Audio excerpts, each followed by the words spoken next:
All right, everybody, welcome back to the channel. We are going to continue on our journey in controlling low point. And today we're going to use one of my favorite tools, which is Hackmotion. And we're going to talk about how the wrists can actually help us to move the low point more forward or more backwards based on how we load them. And I would even go into and say the timing in which we load those. So let's get into it. So like we've talked about, getting the pelvis forward, getting the chest forward, having rotations in, and having the ability to bottom out the golf club in front of the golf ball is an incredibly important skill. So we've gone through some of the areas, how we can use the right shoulder, turn centered, move the pelvis forward. We've put ourselves in a position now to where the body should be in a place that we can land a divot in front. That being said, there is still one piece that we've left out that can cause a player to still have their low point back or hit behind the golf ball. So I could be in here, my body's great, everything's ready to go, and if I'm letting go of wrist angles too early right here, I still have the ability to hit behind the golf ball. So managing the length of the radius is what we're going to go into. We're going to give you a really fun drill to work on it. Let's get into it. All right, so I know this is a big piece because everybody wants to create lag, and we all want to use lag to create more speed. And obviously lag comes from how we would use the wrists. So if I used this as an example right here, so the center of my swing, okay? So the center of my swing. This would be no differential between the center of my swing, my lead arm, and the golf club. So I could use this to maintain the width and the length of my radius to be able to hit the golf ball in the same spot every time. But we're not going to build up as much club head speed.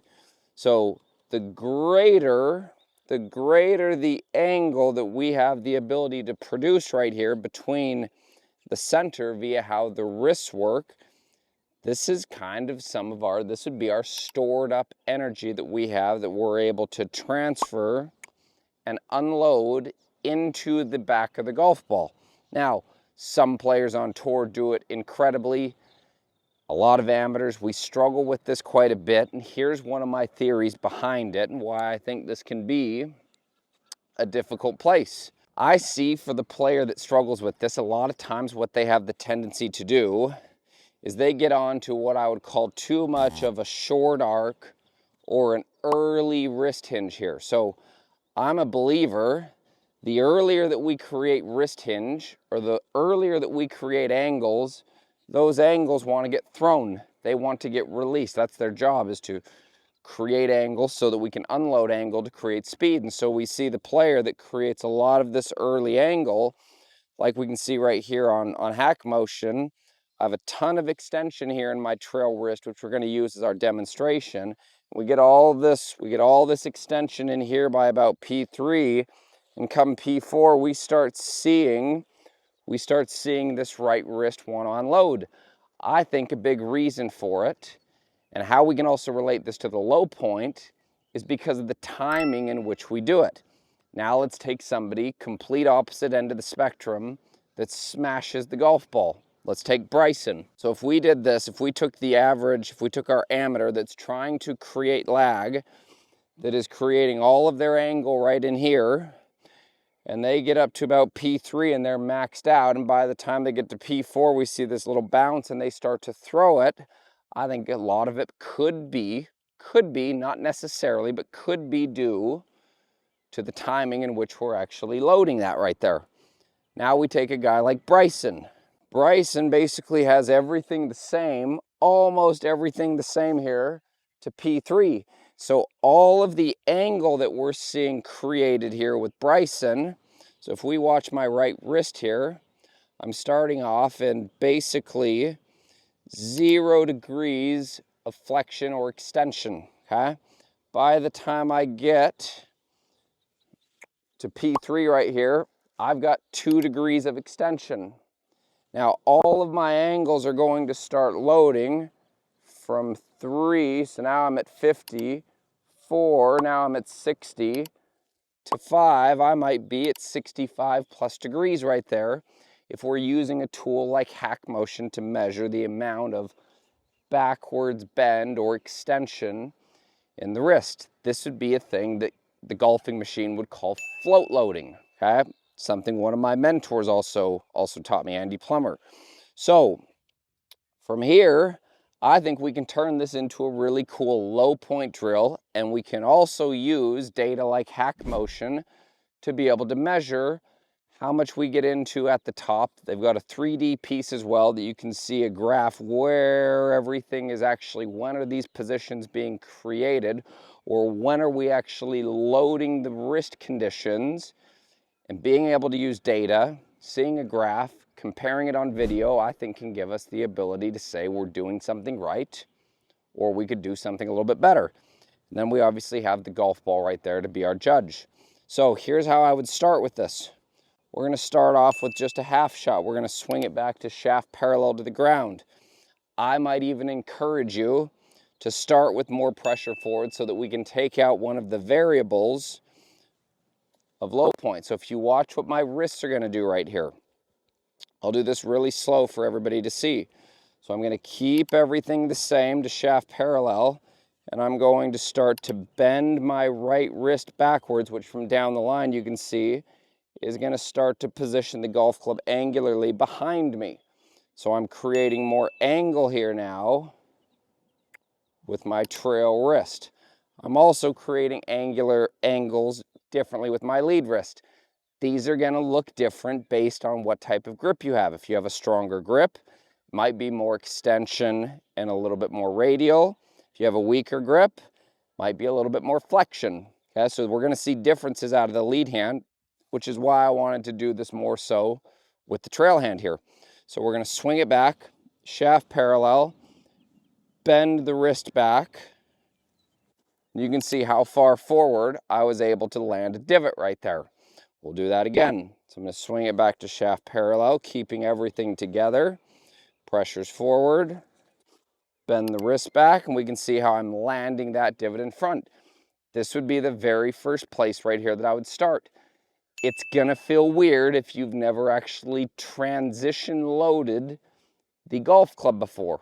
I'm a big fan of it. I really like it. So we would go in here. I'm going to start with my pressure forward. I'm going to swing it back without any feel of hinge. So I can see right in there, I have very little extension in my right wrist. As I start to bend the wrist back, that's now at 50 plus degrees right there. We'll give it a go.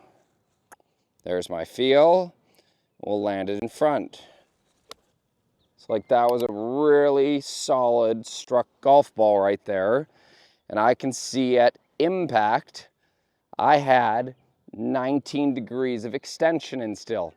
Probably a little bit too much, but where we're using this right here is for the player that's used to throwing it early, that has right in here, I've got 33 degrees of flexion, which would be an early release or a cast, contact behind the ball.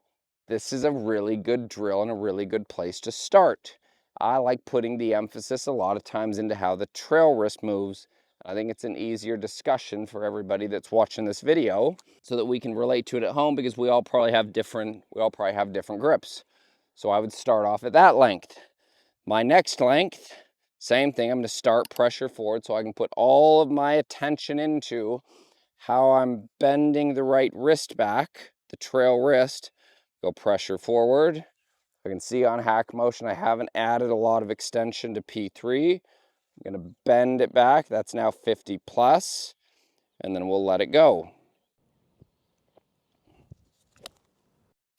And same thing, that was a very solid struck shot, and you can see how far forward my divot has gotten. Impact right there, 13 degrees of extension. So I know if this right wrist is in 13 degrees of extension and I've got my pressure forward, that would mean that the handle is now in front of the club head. That would be creating our shaft lean. It's also creating our downward strike. and it's what would be creating our compression and the rise of the golf ball, getting it to a higher point on the face right there.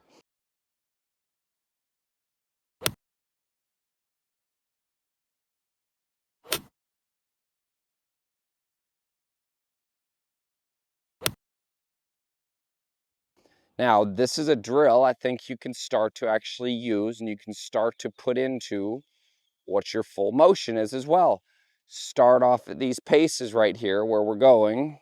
Short shots, short, bend the wrist, chip.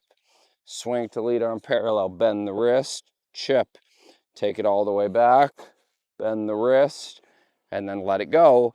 And see if you can create that. And this should be a very visible piece that you can also see on camera.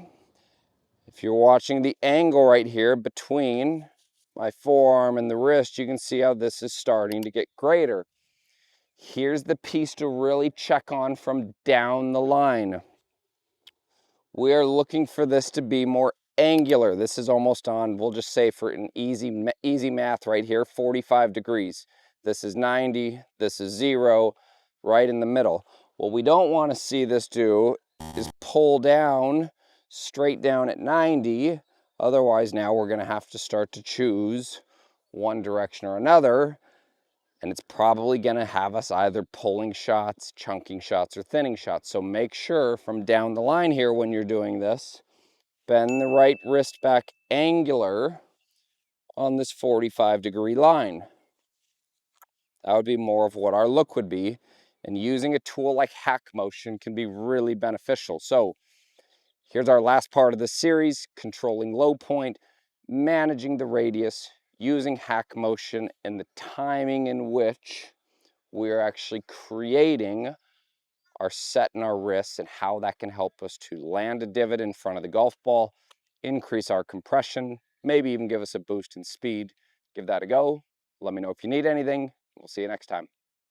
I hope you enjoyed this video here. If you haven't, please click that subscribe button. You can also click the bell right there, and that's going to notify you every time that I release a new YouTube video. Also, if you haven't, check out that last video that I did. It's right here, pinned to the screen. Thank you so much for your support. I really do appreciate you watching.